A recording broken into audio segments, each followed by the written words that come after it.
Good afternoon again, everyone. Welcome to another episode of Spilling Tea. I'm your host, Tiffany Daniels. We'll get back to the Medicaid series here in a moment, but first, the disclaimers/trigger warnings. Folks, as always, you are going to find a link to this document right there in the description box, alongside all the links to the articles we have already gone over in regards to our Medicaid series, dealing specifically with Medicaid funding, because the individuals who sit in the House and sit in the Senate do not have any clue whatsoever in regards to all the different programs that Medicaid funding is used for. All the more pertinent because the subject we are speaking about now has to do with the supported employment programs that are through places such as ARC or DCO or Easter Seals. There's quite a few of them around that primarily receive their funding through Medicaid to help, in particular, folks with developmental disabilities and be able to get employment within their communities or help in regards to secondary education and what supports you may need there. So, we're going to be continuing to go over that on this channel. First, to my trigger warnings. Folks, if you're new to the channel, there are some dark topics that we cover, such as places like the Judge Rotenberg Educational Center. In those videos, you're going to see vivid descriptions of and catch clips or surveillance footage of people with mental health issues and disabled people being tortured and abused. If you're watching some of those videos, at least, folks, use some headphones if you got young kids around.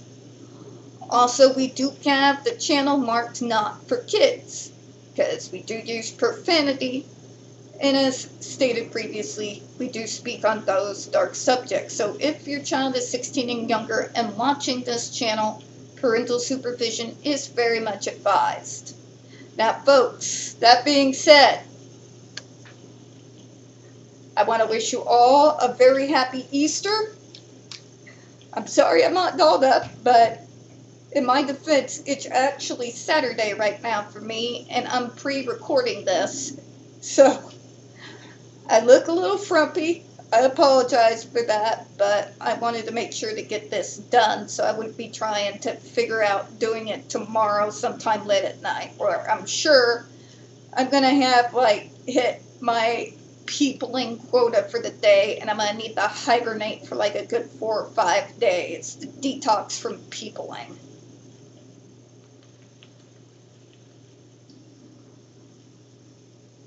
All right. Now we are going to be discussing here. And yes, I know this leaves a weird red mark, right underneath my nose. I just don't care. Supported employment across states. Figure 3 shows the use of supported employment per capita per 1,000 working age Medicaid and CHIP beneficiaries across the United States and U.S. territories. We did not present data on states with known or suspected issues with data quality. In addition, we did not present data for North Dakota on the map, as it had an unexpectedly high number of Medicaid and CHIP beneficiaries with a claim of supported employment, along with a high number of claims that matched to HCBS taxonomy codes for supported employment.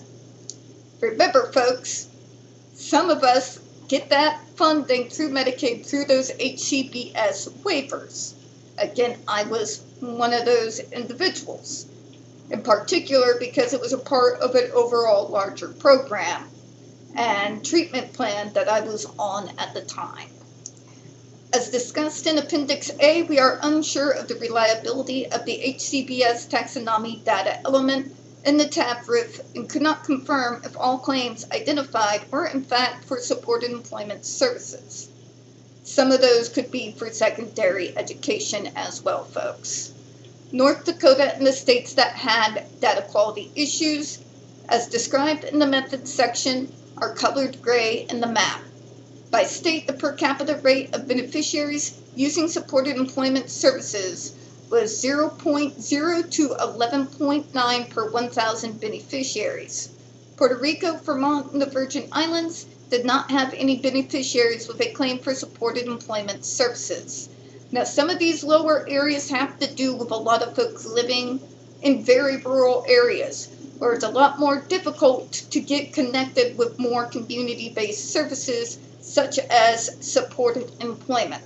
Also, remember, in the 2010s, we got cut down to the bone in regards to Medicaid funding.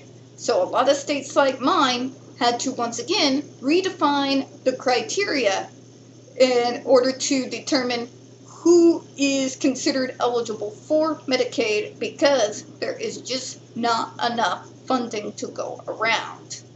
Which is why this new cut in regards to Medicaid is scaring me and a whole lot of other people. Because, I'm sorry, I'm going to be blunt, it's already on life support. Okay? Alright, let me continue.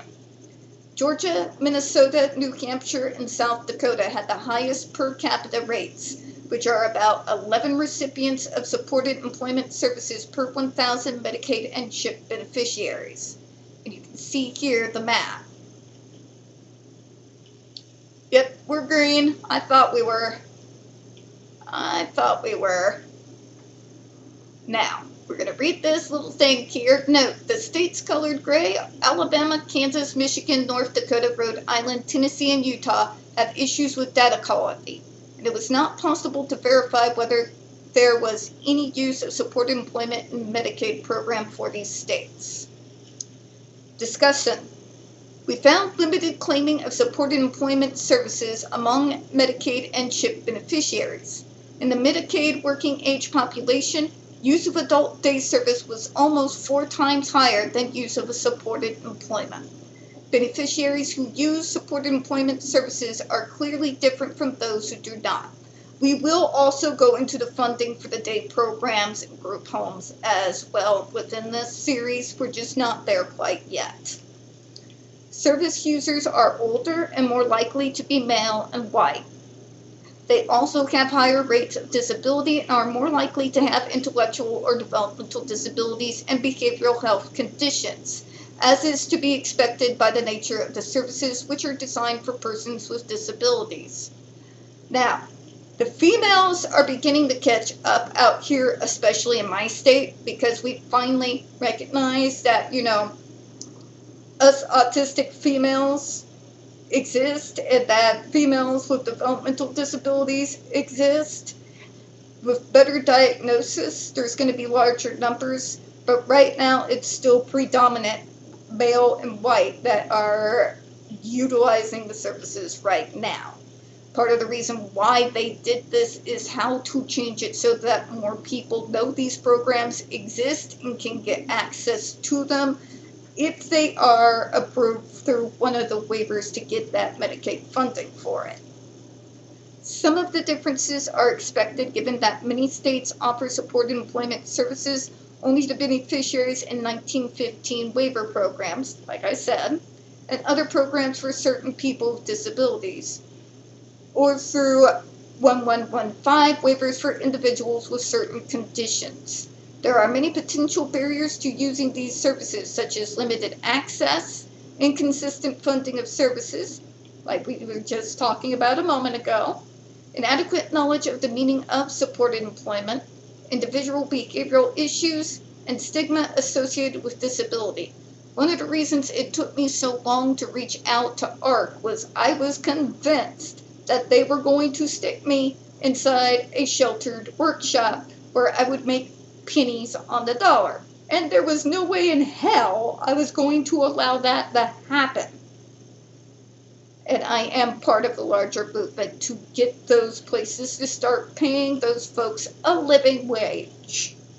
I've been a part of that for nearly 15 years now. But yeah, that's its own subject that we've already done a series on if you want to look that up. All right, let me continue. We did not explore employment, individual behavioral issues, and stigma associated with disability. Oh my God, I jumbled that up.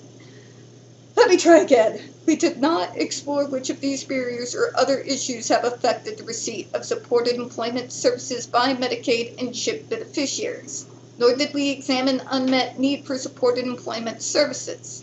By the way, that is a huge amount. Out here, there are literal waiting lists at this point, particularly right now. Potential barriers for certain demographic groups might be a topic of interest for future studies. It better be, because things are looking bleak, folks.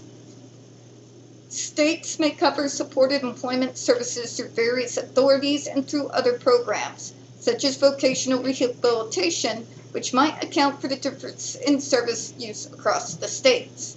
Or you have states like mine, where voc rehab and the ARC job programs are pretty much married together, and both receive funding through Medicaid waivers. Unless you are an individual who is coming into it as folks who got out of jail needing assistance, things of that nature. Additional evaluation of authorities could determine if the type of authority, such as a 1915 waiver or 1115 waiver, is associated with higher or lower use of supported employment. For example, do states with higher use of supported employment services have 1915 waivers that offer services to people with intellectual or developmental disabilities? Another potential impact on service use might be the type of services provided under vocational rehabilitation. The interaction between states' vocational rehabilitation programs and state Medicaid programs might explain the different per capita rates we saw from state to state. Additional evaluation of the authorities used to cover supported employment and a closer look at the interaction between Medicaid and vocational rehabilitation might explain the range of service use across states. Due to the limitations of the TAF-RIP data, primary data collection, such interviews with different state departments might be required to understand the various options beneficiaries have when receiving supported employment services. The finding that a large share of supported employment users, 78%, had a disability met our expectations based on the literature. Accordingly, we could not document a disability for 22% of the working age beneficiaries using these services. States' eligibility requirements for and supporting employment services do not always include the presence of a disability. These services can be beneficial for other groups of interest to Medicaid, such as persons with behavioral health conditions that may not qualify for Medicaid based on disability. Further investigation is needed to determine the state Medicaid program's eligibility requirements for these services. So this is what I mean when I say there's kind of, as of right now, no uniformity when it comes to the job programs. It is vastly different from state to state. Some of us get in through, like I did, HCBS waivers, which are still primary Medicaid funding. Vocational rehabilitation in regards to, at the very least, like the autism pilot program that I consulted on with the head of Voc Rehab Southwest region of Missouri, for example, have access to Medicaid, but mainly for those like myself, through those HCBS waivers, developmentally disabled. A few of them are coming in from folks like Burl, who have behavioral health or mental health needs and some additional supports they may need, so they go into a supported employment. Out here, it's a pretty small portion that use Voc Rehab that are not coming through Medicaid.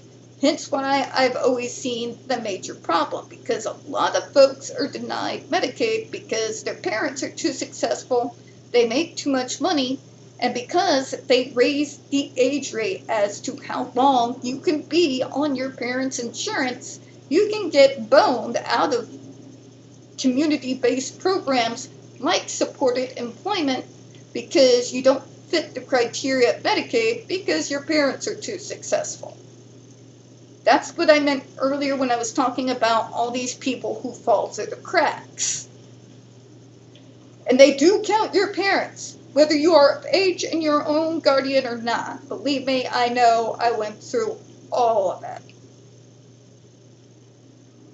There were a lot of hoops I had to go through. Oh my God. That first year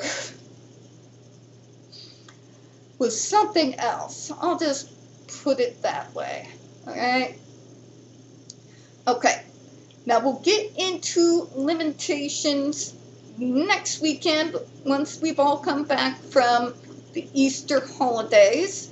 But we're going to go again, and we are going to leave off for now, folks. So, we don't get very many views on this channel.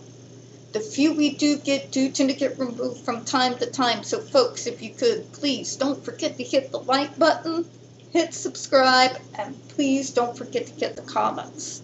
I do appreciate your time this afternoon. As always, folks, we here at Spilling Tea hope you have a good one.